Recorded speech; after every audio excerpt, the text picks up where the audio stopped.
Hi friends, ಮಯ ಕಲಿಕೆ ಚಾನಲ್ಗೆ ಸ್ವಾಗತ.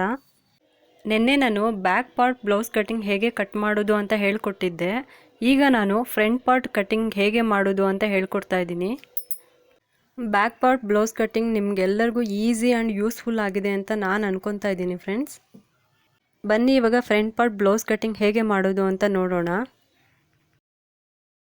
ನಾವೇನು ಬ್ಯಾಕ್ ಪಾರ್ಟ್ ಕಟ್ ಮಾಡ್ಕೊಂಡಿದ್ದೀವೋ ಆ ಪೀಸ್ನ ಹಾಗೆ ಲೈನಿಂಗ್ ಬಟ್ಟೆ ಮೇಲೆ ಹಾಕೊಂಡ್ಬಿಟ್ಟು ಅದು ಹೇಗಿದೆಯೋ ಹಾಗೆ ಮಾರ್ಕ್ ಮಾಡ್ಕೊಳ್ಳೋಣ ಫ್ರೆಂಡ್ಸ್. ಫಸ್ಟು ನಾವು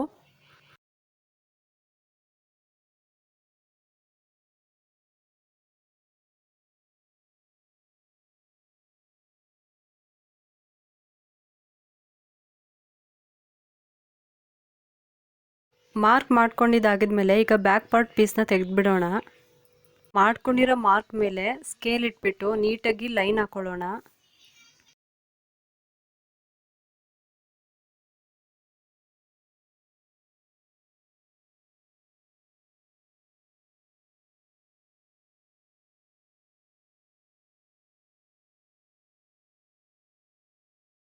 ಈಗ ಅಳತೆ ಬ್ಲೌಸ್ನ ತೊಗೊಂಡ್ಬಿಟ್ಟು ಲೈನಿಂಗ್ ಬಟ್ಟೆ ಮೇಲೆ ಇಟ್ಬಿಟ್ಟು ಹಾಗೆ ನೆಕ್ ಶೇಪ್ನ ಹಾಕೊಳ್ಳೋಣ.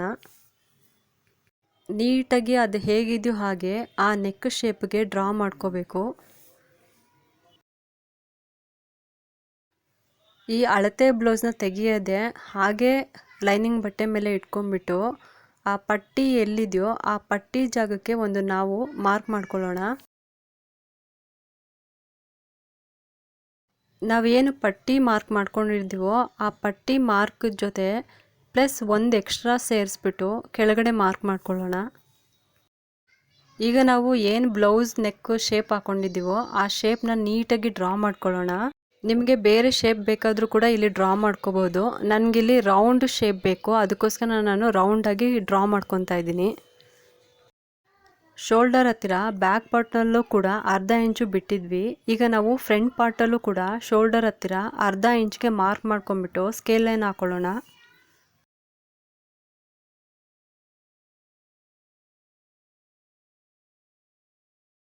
ಈಗ ಮತ್ತೆ ಅಳತೆ ಬ್ಲೌಸ್ ತೊಗೊಂಡ್ಬಿಟ್ಟು ಡಾಟ್ಸ್ ಇರೋ ಜಾಗ ಹತ್ರ ಅಂದರೆ ಶೋಲ್ಡರಿಂದ ಡಾಟ್ಸ್ವರೆಗೂ ಒಂದು ಮಾರ್ಕ್ ಮಾಡ್ಕೊಳ್ಳೋಣ.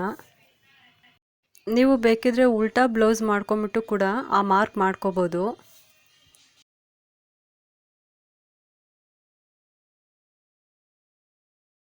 ಆ ಮಾರ್ಕ್ ಪಕ್ಕ ಸ್ಕೇಲ್ ಇಟ್ಬಿಟ್ಟು ಒಂದು ಲೈನ್ ಹಾಕೊಳ್ಳೋಣ.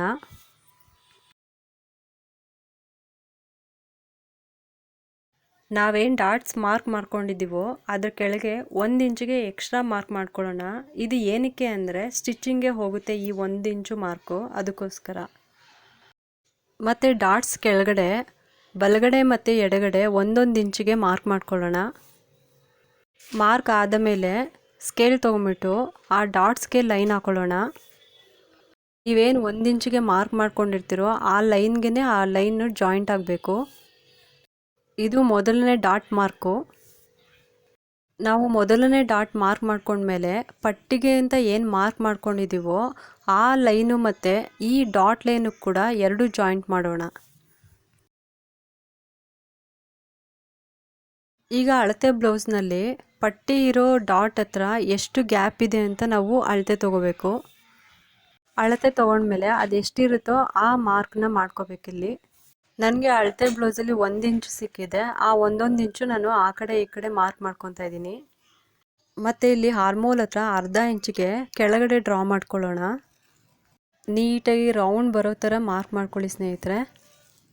ನಾವು ಎಷ್ಟು ನೀಟಾಗಿ ಡ್ರಾ ಮಾಡ್ಕೊತೀವೋ ಅಷ್ಟು ನೀಟಾಗಿ ಶೇಪು ಕೂಡ ಬರುತ್ತೆ ಬ್ಲೌಸಲ್ಲಿ. ಈಗ ಎರಡನೇ ಡಾಟ್ನ ಮಾರ್ಕ್ ಮಾಡ್ಕೊಳ್ಳೋಣ. 3.5 ಇಂಚು ಅಳತೆ ಇಟ್ಕೊಂಡು ನಾನಿವಾಗ ಸ್ಕೇಲ್ ತೊಗೊಂಡ್ಬಿಟ್ಟು ಲೈನ್ ಹಾಕ್ಕೊತಾ ಇದ್ದೀನಿ ಆ ಡಾಟ್ಗೆ.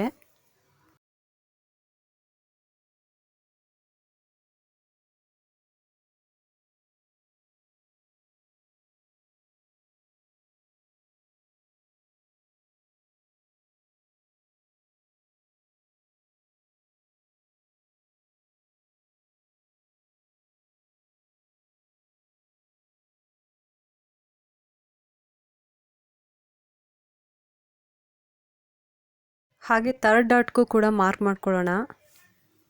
ಸೇಮ್ ಅದಕ್ಕೂ ಕೂಡ ಸ್ಕೇಲ್ ಲೈನ್ ಹಾಕೊಳ್ಳೋಣ. ಈಗ ಮತ್ತೆ ಅಳತೆ ಬ್ಲೌಸ್ ತೊಗೊಂಬಿಟ್ಟು ಸೈಡ್ಸ್ನ ಮಾರ್ಕ್ ಮಾಡ್ಕೊಳ್ಳೋಣ. ಕಂಕುಳದಿಂದ ಆ ಪಟ್ಟಿವರೆಗೂ ಮಾರ್ಕ್ ಮಾಡ್ಕೊಳ್ಳೋಣ.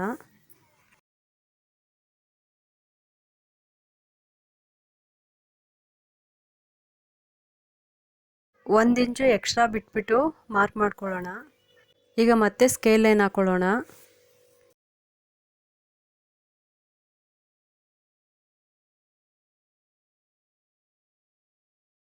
ಇದಿಷ್ಟು ಫ್ರಂಟ್ ಪಾರ್ಟ್ ಮಾರ್ಕಿಂಗು. ನಾವು ಏನೇ ಬ್ಲೌಸ್ ಕಟಿಂಗ್ ಮಾಡಿದ್ರು ಫ್ರೆಂಡ್ಸ್ ಒಂದೇ ಸಲ ಬರೋದಿಲ್ಲ. ಪದೇ ಪದೇ ಆ ಮಾರ್ಕಿಂಗ್ನ ಅಬ್ಸರ್ವ್ ಮಾಡಿ ನೋಡಿದಾಗಲೇ ಕಲಿಯೋದಕ್ಕಾಗೋದು. ಈಗ ಮಾರ್ಕಿಂಗ್ ಕಂಪ್ಲೀಟ್ ಆಗಿದೆ. ನಾವಿವಾಗ ಕಟ್ ಮಾಡೋಣ ಈ ಫ್ರಂಟ್ ಪಾರ್ಟ್ನ.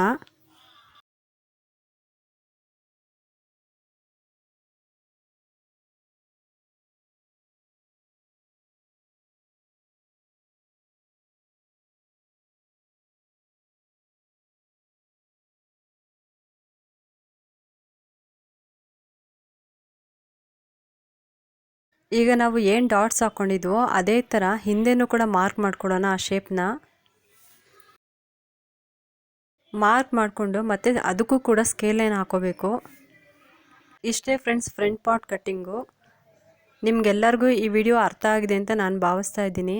ಈ ವಿಡಿಯೋ ನಿಮಗಿಷ್ಟ ಆಗಿದ್ದರೆ ಒಂದು ಲೈಕ್ ಮಾಡಿ, ಶೇರ್ ಮಾಡಿ ಮತ್ತು ನನ್ನ ಚಾನಲ್ಗೆ ಸಬ್ಸ್ಕ್ರೈಬ್ ಮಾಡಲು ಮರಿಬೇಡಿ ಫ್ರೆಂಡ್ಸ್. Thank you.